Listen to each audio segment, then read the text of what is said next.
Hi, I'm Theo, and these broadcasts are to support the blogs on nomorec.com's website as well as the online classes. In this episode, a prelude to our Divine Council Worldview series.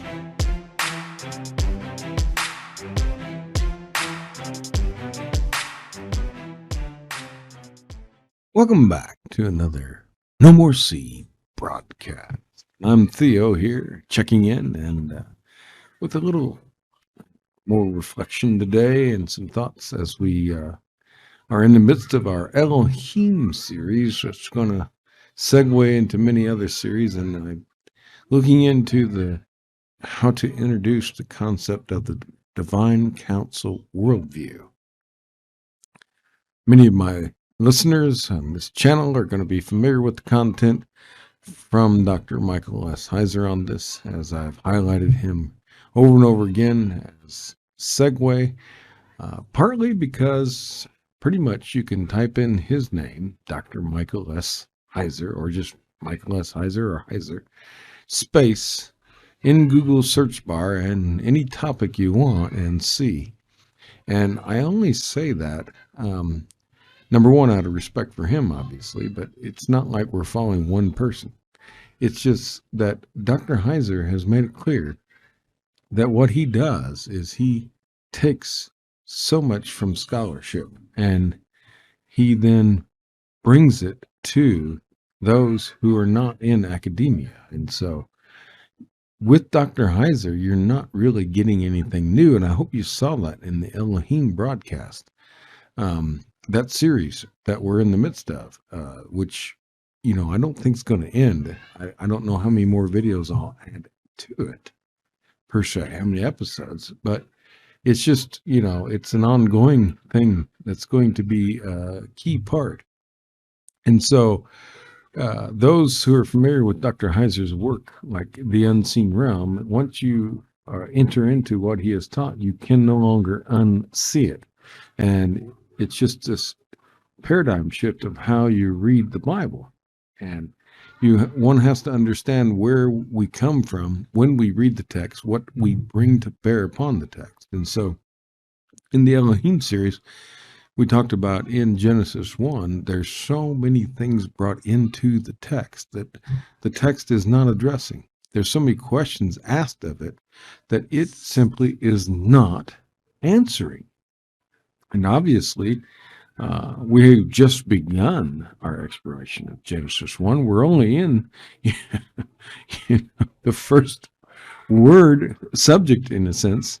After the phrase in the beginning, we're only at the word God. We're only, in your English Bibles often, we're only 4 words in. And it's interesting because of the King James, that's how most English translators choose to translate the opening line.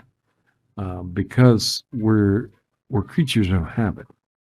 We get accustomed to that way.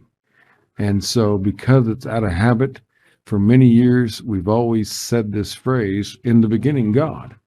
And so we think that's the only way it can be translated. And we don't realize that there are other ways of looking at the text. There are other ways that scholars have looked at the grammar, and there are better ways to probably, as our understanding of the ancient languages and the ancient contexts come together, along with the changing of the English language itself as people change the usage. This is why we have so many Bible translations, and yet it seems like very few are willing to make that jump to try to alter some of the more famous or familiar passages for fear of an outcry of many people that would not then purchase or use it because they're afraid of the truth. And that's one of the principles behind Dr. Heiser. He says, I don't bring anything new to the table. As a matter of fact, nothing's new. And we highlighted that the concepts in our Elohim series, and as we do this broadcast as a preface to our Divine Council worldview videos, the idea is that this goes back, in the church. I traced it with a podcast back to the beginning of the church in the Eastern Orthodox. And for those of you not familiar with that tradition, you can check that out. But this goes back to Genesis 1. It goes back to the very beginnings. And all Dr. Heiser is doing is trying to change the context of how we read the text from our 21st century worldview and try to read it as much as possible in the worldview of the people of that day. So, pulling from lots of scholars like Walton and trying to highlight the fact that we must think like they did and walk like an Egyptian. We must think like they did in order to best understand what the text is saying, but we do not. And so he and scholarship appeals to documents. And so I've been told, like, how I read the text is wrong. How can I read it? Because that's not the way that the church taught us to read the Bible. And I've been wrong about this. And what's this divine counsel stuff? I mean, it's like in one verse, maybe, of the Bible. Why is it so important? But if you make this journey as the character in the movie The Matrix, Neo, takes the red pill and goes down the Alice's Wonderland rabbit hole, you find that once you're there, you can't quite see things any other way. And so the problem is that Heiser doesn't bring anything new. He brings what's old.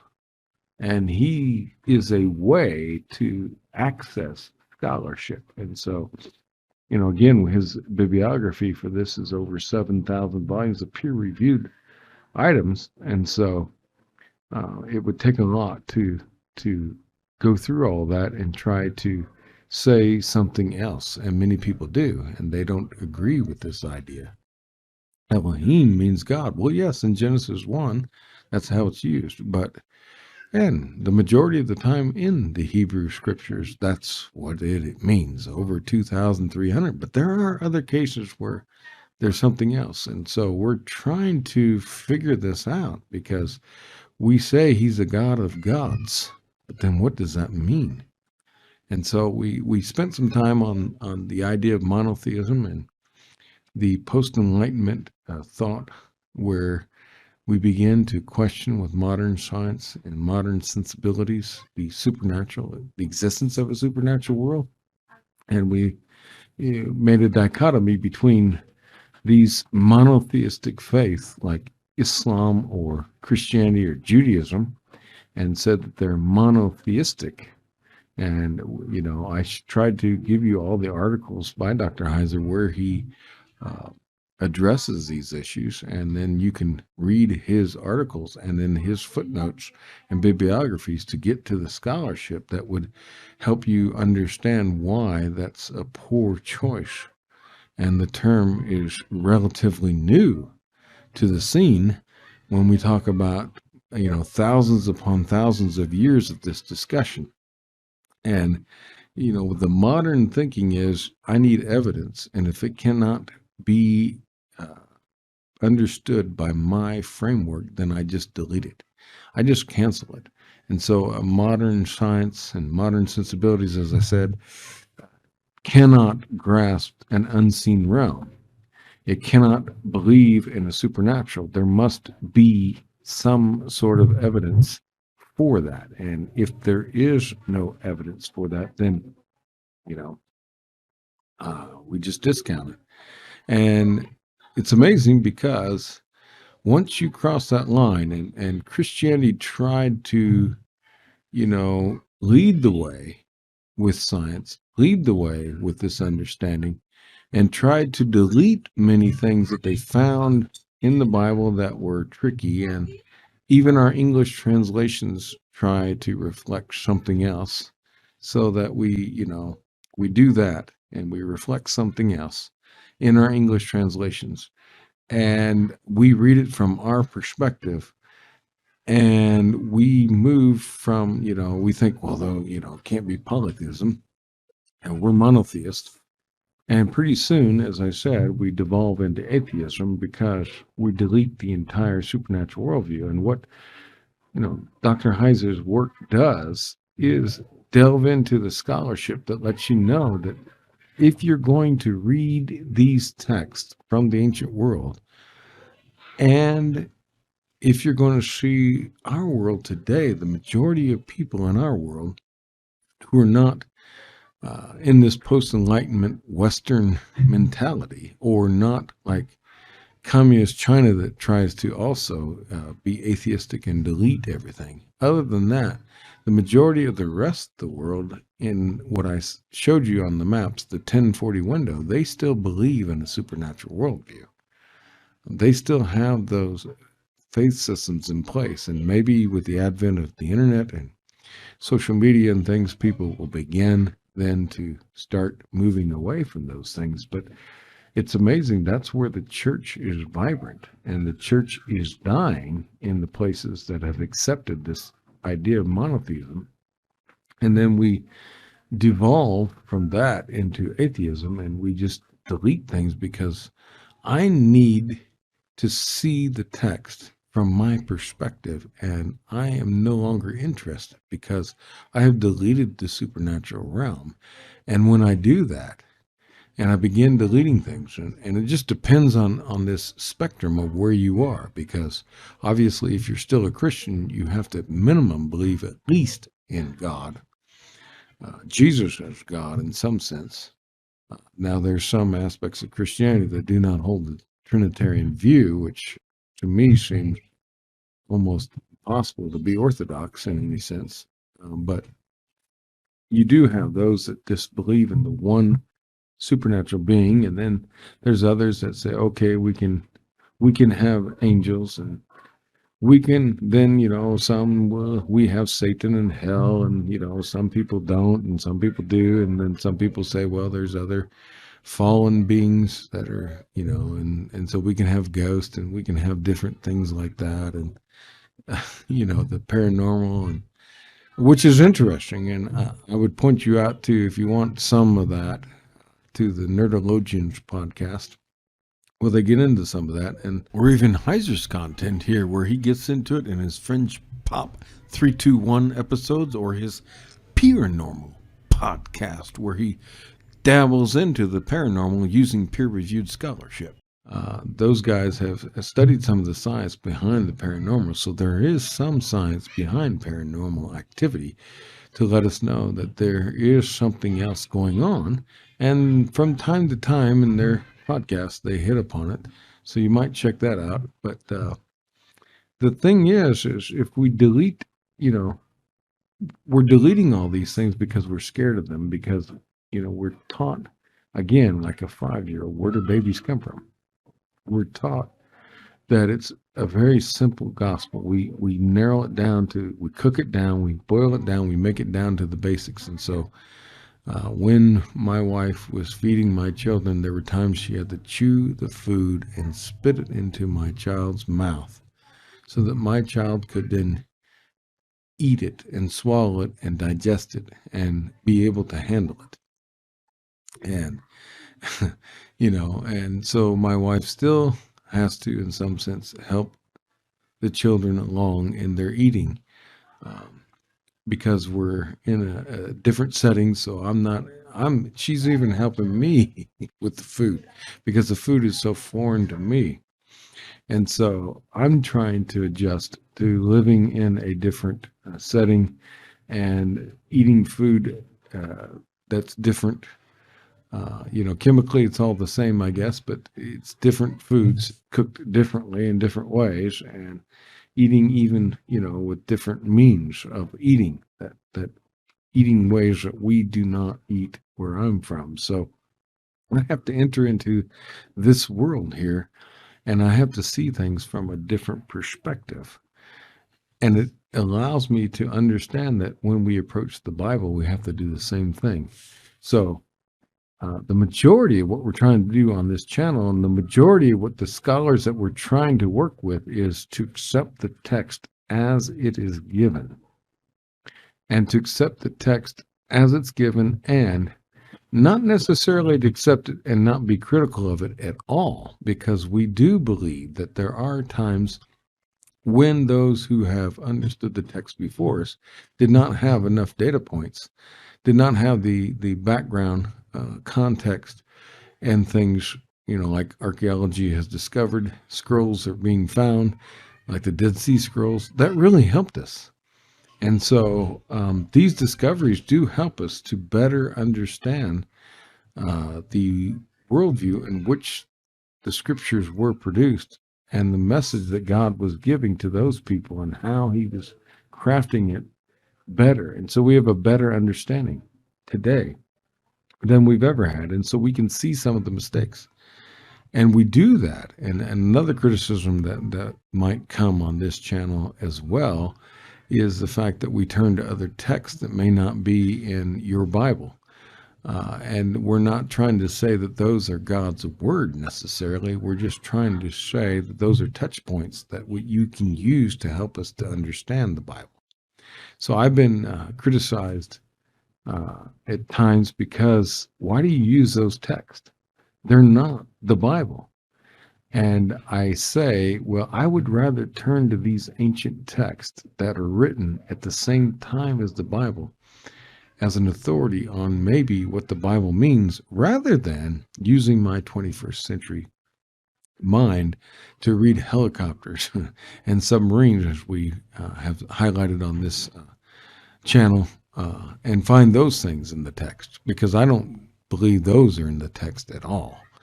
But that's our modern sensibilities. We read the book of Revelation and think John has Apache helicopters in mind, because that's what we see on the screens of, as we're consuming the news, and that's what we see in the movies. And so therefore that must be what we see on the page. And there's no way that John saw that, or he was speaking that to his people. And it's just impossible. And so that's, I tell my students, you have to get a passport, and you have to go to a different country that uses a different language, and their customs are all different, and those people live a certain way, they eat a certain way, they do things differently. I don't every day I eat rice, but I don't know that I've ever found rice in the Bible. They don't eat rice in the Bible. Maybe you don't eat rice. When I used to maybe eat rice once or twice a year, if I remember right. Very rarely did I ever have rice where I was born and raised and grew up. My aunt, I think, annually had a meal that involved rice, and every once in a while my mother would make something like gumbo or something with rice in it. So other than that, rice was non-existent in my diet, and yet it's so prevalent in my diet today. So I try to tell my students, you have to go into that. You have to make that jump. And so as we begin to move into this divine counsel worldview, I'm amazed at how many people say, well, it's only like one verse in the Bible. What are you going on and on and on about it? Because people cannot see it, because they've been trained to read the Bible and to delete as much of the supernatural as possible, in fear that those supernatural beings, if we give them any kind of credence, that we are being unfaithful to our monotheistic faith that requires us only to believe in God. And the question Heiser and scholarship raises is that actually what the text is asking us to do? And so going through all these, videos on my channel, I don't know if you have time, but I've been making this journey with you from the beginning and trying to help you understand so that I could bring it out to you. And, I would have loved to have started with in the beginning on the first video, but I just didn't make it there because there's just so much baggage that we have, and it takes so much time to deprogram and try to get people to understand. And so I'm beginning to get a picture now. As I, get on YouTube, I see there's so many atheists on the internet, and I begin to understand why there's so many atheists.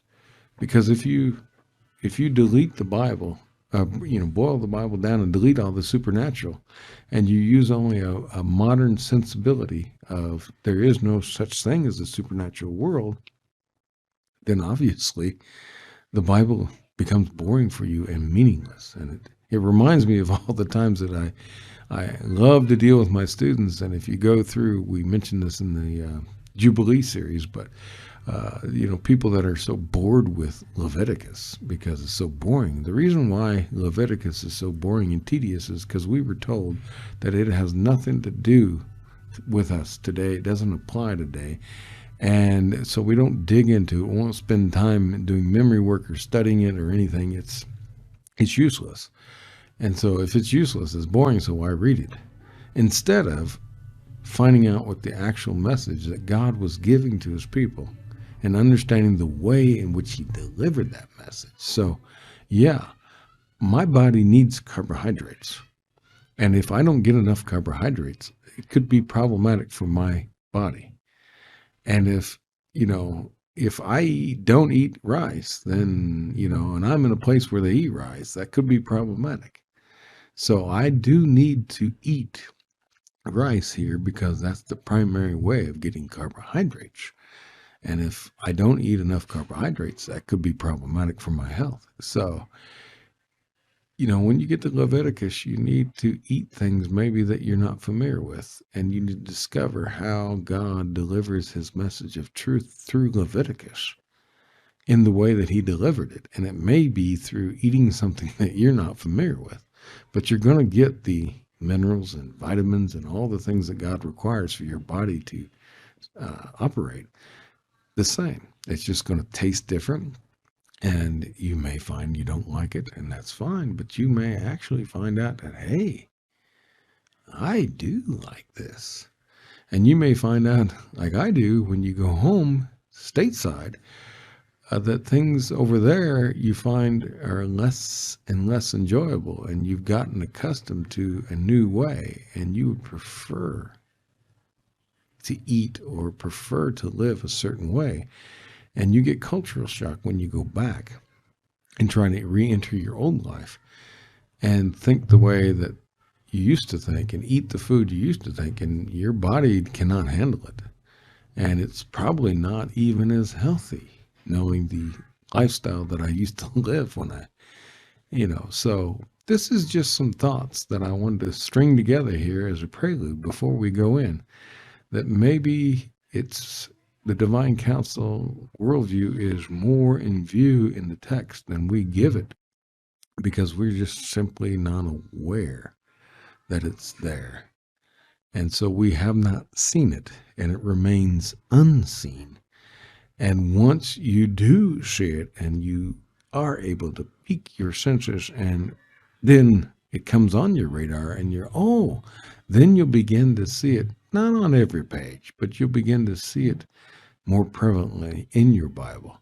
And so I wanted to push back on some of the criticisms that I often get, because the divine counsel, what is that? It's only on one verse in your Bible. Is it? Why do you use all these other texts and you don't use the Bible? Because I need their perspective to understand the Bible, And so, am I being more precise with Elohim? Yes, because that's what the Bible is teaching about Elohim. So as we get ready to spring into the divine counsel worldview, I wanted to and kind of move away from the Elohim series, although this is really just a continuation of the same thoughts. I just wanted to lay this out, that perhaps atheism is so strong these days, and I don't think it was that common in the New Testament era of the first century.